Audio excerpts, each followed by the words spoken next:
साचे दरबार की जय। श्री आनंदपुर वासी भगवान की जय। विचारवान गुरुमुख सज्जन मंडली बोलो जयकारा बोल मेरे श्री गुरु महाराज की जय। ये पावन घड़ियां प्रेमी जन अपने सतगुरु के चरणों में बैठकर धन्यवाद शुक्राना कर रहे हैं। जहां मोंगा परिवार के मन में खुशी है कि ये सुंदर स्थान प्रभु परमात्मा सतगुरु की कृपा से प्राप्त हुआ है, और मन में ये खुशी है कि श्री गुरु महाराज जी विराजमान हुए हैं, और वहीं हम सब सेवकों को इस बात का आनंद है कि हमारे जीवन में वो पावन अवसर, वो पावन रहमत है कि हमारे जीवन में हमें सतमार्ग दर्शाने के लिए श्री गुरु महाराज जी का वरद हस्त विराजमान है। जिसके सर पे सतगुरु का वरद हस्त होता है, जिसके जीवन में सतगुरु होते हैं, उसका जीवन कैसा है? मानो रोशनमय। रोशनी की हर इंसान को जरूरत होती है, और सतगुरु रोशनी ही तो करते हैं। क्यों? रू कहिए अंधकार को, रू कहिए प्रकाश, अंधकार मेट प्रकाश दे, गुरु नाम है तास। गुरु किसको कहते हैं? जो अंधकार से प्रकाश की ओर ले चले। बाहरी प्रकाश करने आसान है, मगर आंतरिक प्रकाश केवल सतगुरु करते हैं। जब तक सतगुरु जीवन में नहीं आते, तब तक हृदय के अंदर इस बात का ज्ञान ही नहीं होता कि क्या है। तब तक इंसान एक आर्टिफिशियल जिंदगी जी रहा है। खुशियां आती हैं, खुशियां मनाता है, दुख आता है, दुखी होता है, एक कठपुतली की तरह नाचता है। उसके अपने जीवन का जो आनंद है वो उसे प्राप्त नहीं होता। आनंद कब प्राप्त होता है? जब जीवन में सतगुरु आ जाते हैं। सतगुरु आते ही जीवन में रोशनी हो जाती है। तभी तो महाराज जी लिखते हैं, आनंद सुनो वड भागियो, सगले मनोरथ पूरे, पार ब्रह्म प्रभ पाया, उतरे सगल विसुरे, दुख रोग संताप उतरे, सुनी सच्ची वाणी, संत साजन भये सरसे, पूरे गुरते जाड़े। महाराज जी फरमाते हैं कि हे वडभागियो, आनंद सुनो। आनंद किसको कहते हैं? आनंद कहते हैं जो आए और फिर जाए ना। जो आए वो फिर बढ़ता रहे, बढ़ता रहे, बढ़ता रहे। संसार में ऐसा आनंद है? संसार की किसी वस्तु में, किसी भोग पदार्थ में आनंद महसूस होता है तो वो कब तक? जब तक वो वस्तु मिली नहीं। जैसे ही वो वस्तु मिल जाती है, आनंद जो है वो खत्म होने लगता है। खुशी जो है वो फीकी पड़ने लगती है। खुशी जो है वो घटने लगती है। जैसे जैसे समय बीतता है वो खुशी खत्म होती जाती है। तो ये आनंद कैसा? आनंद तो वो है जो सदा बढ़ता रहे, जो सदैव बना रहे, कभी जाए नहीं। और वो आनंद प्रेमियों केवल सतगुरु के आगमन से है। सतगुरु जब जीवन में आ जाते हैं तो जीवन में रोशनी हो जाती है, उजाला हो जाता है, सच झूठ की परख हो जाती है, अपने बेगाने का पता चल जाता है, क्या करना है क्या नहीं करना इसका ज्ञान आ जाता है। और जब ये पता चल जाता है कि सही और गलत क्या है, क्या करना है क्या नहीं करना, कौन अपना है कौन बेगाना है, कौन मित्र है कौन शत्रु है, तब जो है वो जीवन की गाड़ी एक सही ट्रैक पर चल पड़ती है। और जब जीवन की गाड़ी सही ट्रैक पर चल पड़ती है तो फिर उसे मंजिल पर जाने में देर नहीं लगती। इसीलिए जब सतगुरु मिल जाते हैं तो जीवन परिवर्तित हो जाता है। इसीलिए आज हम सब सेवक जन इस बात के लिए शुक्रगुजार हैं, अपने श्री गुरु महाराज जी के धन्यवादी हैं। श्री गुरु महाराज जी के चरणों में कोटिन कोट शुक्राना अदा कर रहे हैं कि हे गुरु महाराज जी, अगर आपका सहारा ना मिलता, जे तू ना फड़दा साडी बां, असा रुल जाना सी, सानू किधरे ना मिलदी था, असा रुल जाना सी। अगर आप बां ना पकड़ते तो फिर क्या होता? संसार में बहे आए जात थे, लोभ मोह की धार, दरिया गुरु तारू मिले, कर दिया पहले पार। संसार में हम भी संसारियों की भांति आते और चले जाते, मगर जब सतगुरु मिले, जीवन दा मैनू आनंद आ गया, जदों दा मैं ए शहनशाह पा लिया। नच्चा ते गावा मैं खुशियां मनावा, असली खजाने नू हथ पा लिया, जदों दा मैं ए शहनशाह पा लिया। सतगुरु के मिलने से जीवन में आनंद है, सतगुरु के मिलने से जीवन में उजाला है। जब तक सतगुरु ना मिले तब तक जीवन अंधेरा है, कंफ्यूजन वाला है। इसलिए खुश नसीबों को ऐसा अवसर मिलता है, भाग्यशालियों को ऐसा अवसर मिलता है। मैंने पहले ही प्रार्थना की ना कि खुशियां मनाने के बहुत से ढंग हैं। पार्टी की जा सकती है, होटल में पार्टी की जा सकती है, रिश्तेदारों को बुलाया जा सकता है, मगर सत्संग जो है, सत्संग अपने आप में एक ऐसा महान कार्य है जिस कार्य को करने के बाद मन तृप्त हो जाता है। क्यों? क्योंकि गाते हैं ना, सारे तीर्थ धाम आपके चरणों में, हे गुरुदेव प्रणाम। सतगुरु के चरणों में संत सहजो भाई जी लिखती हैं, 68 तीर्थ गुरु चरण पर भी हो तो अखंड, सहजो ऐसा धाम नहीं, सकल अंड ब्रह्मांड। संत सहजो भाई जी लिखते हैं कि अंड ब्रह्मांड में ऐसा धाम नहीं है जैसा सतगुरु के चरणों में है। और जब सतगुरु घर में आ जाते हैं, उनके चरण पड़ जाते हैं, तो फिर घर में सारे तीर्थों का आगमन हो जाता है। फिर वो घर घर नहीं, वो घर एक प्रसाद बन जाता है।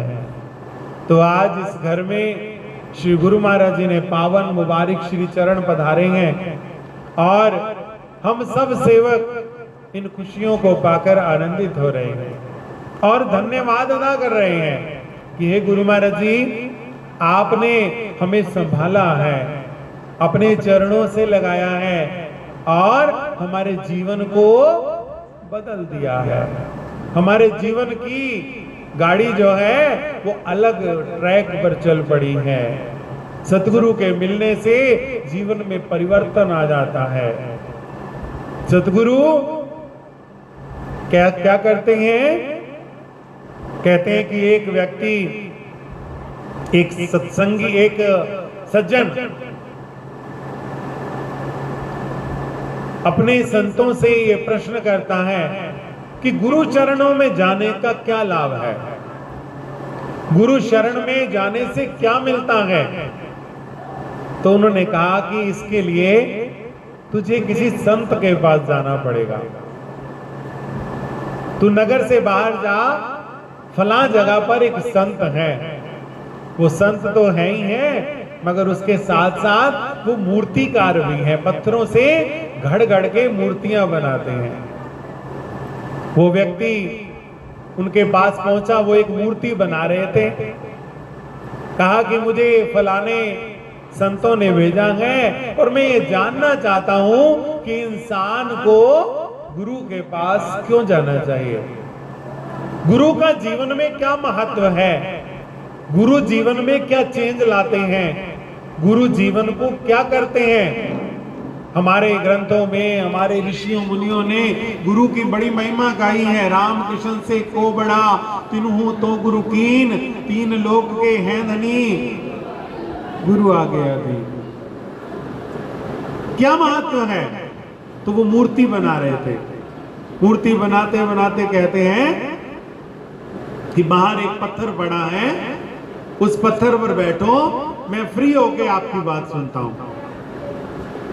आधा पौना घंटा वो बैठा रहा। उसने जब बात सुनी, बाहर आए संत, पूछा भाई क्या बात है? कहते मैं जानना चाहता हूं कि गुरु की शरण में क्यों जाया जाता है।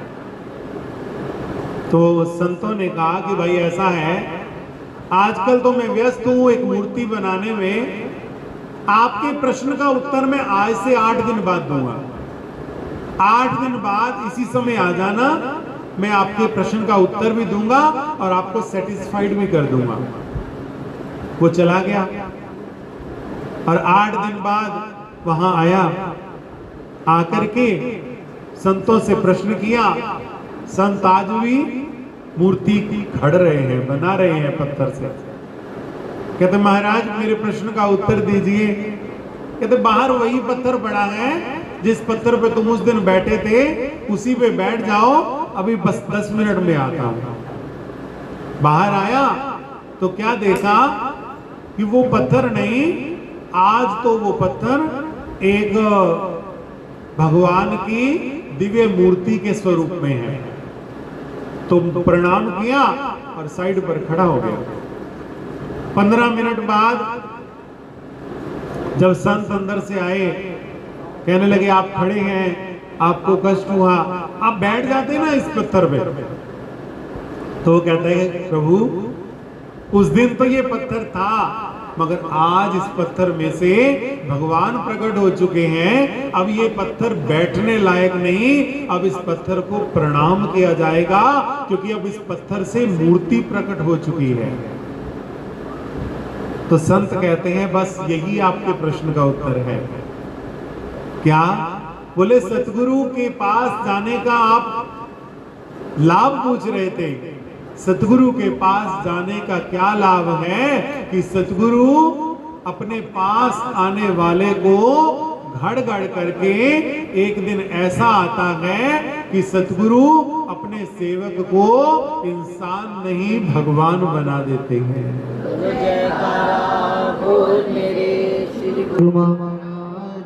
सतगुरु अपने सेवक को इंसान नहीं भगवान बनाते हैं। इस बात का प्रमाण है श्री गुरु अंगद देव महाराज जी, जो कि एक दिन भाई लैना के रूप में श्री गुरु नानक देव महाराज जी के चरणों में आए। और श्री गुरु नानक देव महाराज जी ने एक दिन ऐसा आया कि उन्हीं भाई लैना जी को श्री गुरु अंगद देव महाराज जी के रूप में विराजमान कर दिया। श्री गुरु अमरदास महाराज जी, श्री गुरु रामदास महाराज जी और संत रविदास जी, परम संत कबीर साहब जी, राजा पीपा जी, राजा सूरज सेन मल जी, इतिहास ऐसे उदाहरणों से भरा पड़ा है।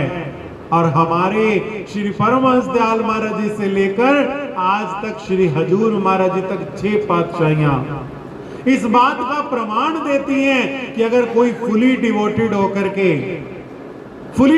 होकर अपने सतगुरु के चरणों में आ जाता है, सतगुरु के अकॉर्डिंग अपने लाइफ स्टाइल को बना लेता है, सतगुरु के अकॉर्डिंग अपना जीवन बना लेता है, तो ये सतगुरु की गारंटी है कि सतगुरु अपने सेवक को सेवक नहीं बल्कि भगवान का स्वरूप बनाते हैं, उसे भगवान के चरणों में बिठा देते हैं। बोल जयकारा बोल मेरे श्री गुरु महाराज की जय। इसीलिए जब सेवक अपने सतगुरु के संपर्क में आने से जब उसके लाइफ में इतना बड़ा चेंज हो जाता है, कहां तो वो कंफ्यूज लाइफ का, क्या करूं, कैसे होगा, कब होगा, और कहां उसकी लाइफ फुली सेटिस्फाइड हो जाती है कि जो होगा मेरे गुरु महाराज जी अच्छा करेंगे। जैसा गुरुवाणी कहती है, सिर ऊपर ठाड़ा गुरु सूरा, नानकता का कारज पूरा। महाराज जी वर्णन करते हैं कि जिसके सिर पर पूर्ण सतगुरु हैं उसके कारज रास है। ये सेटिस्फेक्शन कहां से आती है? ये सतगुरु के पास। क्यों? सतगुरु स्वयं पॉजिटिव हैं, फुल एनर्जाइज्ड हैं, और जब सेवक उनके चरणों से जुड़ता है तो उसका जीवन भी फुल एनर्जाइज्ड हो जाता है, फुली पॉजिटिव हो जाता है, उसके जीवन से नेगेटिविटी दूर हो जाती है, उसके मन में ये पक्का विश्वास हो जाता है। मन ना कर सोच विचार गुरु तेरा राखा है, मन ना कर सोच विचार गुरु तेरा राखा है, मन ना कर सोच विचार गुरु तेरा राखा है, मन ना कर सोच विचार गुरु तेरा राखा है। गुरु तेरा राखा प्रभु तेरा राखा, गुरु तेरा राखा प्रभु तेरा राखा, गुरु तेरा राखा प्रभु तेरा राखा, गुरु तेरा राखा प्रभु तेरा राखा, मन ना कर सोच विचार गुरु तेरा राखा है, मन ना कर सोच विचार गुरु तेरा राखा है। सतगुरु अपने सेवक को ये दृढ़ करा देते हैं कि तू चिंता ना कर, चिंतन कर, तू चिंतन कर, तेरी चिंता परमात्मा करेगा। अगर तू चिंता करेगा तो चिंतन परमात्मा नहीं करेगा, क्योंकि वो तो स्वयं चिंतन स्वरूप है। हाँ, जब तू चिंता करेगा जब तू चिंतन करेगा तेरी चिंता परमात्मा करेगा। बस अब ये इसको बोलते हैं आर्ट ऑफ लिविंग, जीवन जीने का ढंग, जीवन जीने का सलीका, how to enjoy in our life. वो एंजॉय नहीं जो आज संसार कर रहा है, वो एंजॉय तो डिस्ट्रॉय है, वो एंजॉय तो डिस्ट्रॉय कर रहा है, नष्ट कर रहा है, नाश कर रहा है, वो एंजॉय नहीं है। कुछ देर का मजा जिंदगी भर की सजा, वो एंजॉय, वो आनंद थोड़ी है। एंजॉय तो वो है जो लाइफ टाइम रहे, हर समय आनंद में आनंद में आनंद में आनंद में। तो वो तो केवल सेवक ही कर सकता है। क्यों? क्योंकि सेवक के जीवन में चिंता नहीं होती, सेवक के जीवन में चिंतन होता है, अपने प्रभु की सतत याद होती है, अपने प्रभु का सतत सुमिरन होता है, और वही सिमरन के सदके उसके जीवन में फुली सेटिस्फेक्शन होती है, आनंद होता है। और ऐसा आनंद पाकर के फिर प्रेमी कहता है, हारा वाले नाल रिश्ता बना के असीता बड़ी मौज लुटिए, हारा वाले नाल रिश्ता बना के असीता बड़ी मौज लुटिए, हारा वाले नाल रिश्ता बना के असीता बड़ी मौज लुटिए, हारा वाले नाल रिश्ता बना के असीता बड़ी मौज लुटिए। जदों दियां बाहां हर वाले नूं फड़ाइयां ने, जदों दियां बाहां हर वाले नूं फड़ाइयां ने, सच्ची सच्ची दसां मैं ते बड़ियां मौजां पाइयां ने, बड़ियां मौजां पाइयां ने, ओ बड़ियां मौजां पाइयां ने, बड़ियां मौजां पाइयां ने, बड़ियां मौजां पाइयां ने, बड़ियां मौजां पाइयां ने। श्री आनंदपुर वाले, आनंदपुर वाले सतगुरु नूं पाके असीता बड़ी मौज लुटिए, वाले सतगुरु नूं पाके हारा वाले नाले रिश्ता बना के असीता बड़ी मौज लुटिए, हारा वाले नाल रिश्ता बना के असीता। बस आनंद ही आनंद है। गुरु महाराज जी कृपा करें, ये आनंद सदैव हमारे हृदय में बना रहे, हमारे जीवन में सदैव बना रहे, और बना रहेगा, 101% गारंटी है। बस करना क्या है? कनेक्शन बना रहना चाहिए। जैसे ही डिस्कनेक्ट हुए, लाइट गायब, अंधेरा आ गया, कंफ्यूजन आ गई, प्रॉब्लम आ गई। कहते हैं ना कि एक माता जी जो थी वो घर से जाते समय अपनी बहू को कह गई कि मैं जा रही हूं, ध्यान रखना घर में अंधेरा ना होने पाए। अब तो शाम हुई, संध्या हुई, रात आने लगी तो घर में अंधेरा। अब वो बाहर भेजे, बड़ी परेशान हो गई, अंधेरा बढ़ता ही जा रहा था। थोड़ी देर बाद उसकी माता जी आई तो उन्होंने कहा बेटा तू क्यों परेशान है? बोले ये अंधेरा जा नहीं रहा। कहते इसको भगाने की जरूरत नहीं है, लालटेन जला दे अंधेरा भाग जाएगा। रोशनी जलाने की देर थी, अंधेरे का नामो निशान मिट गया। अंधेरा क्या है? Absence of light. डार्कनेस क्या है? Absence of light. प्रकाश का ना होना ही अंधेरा है।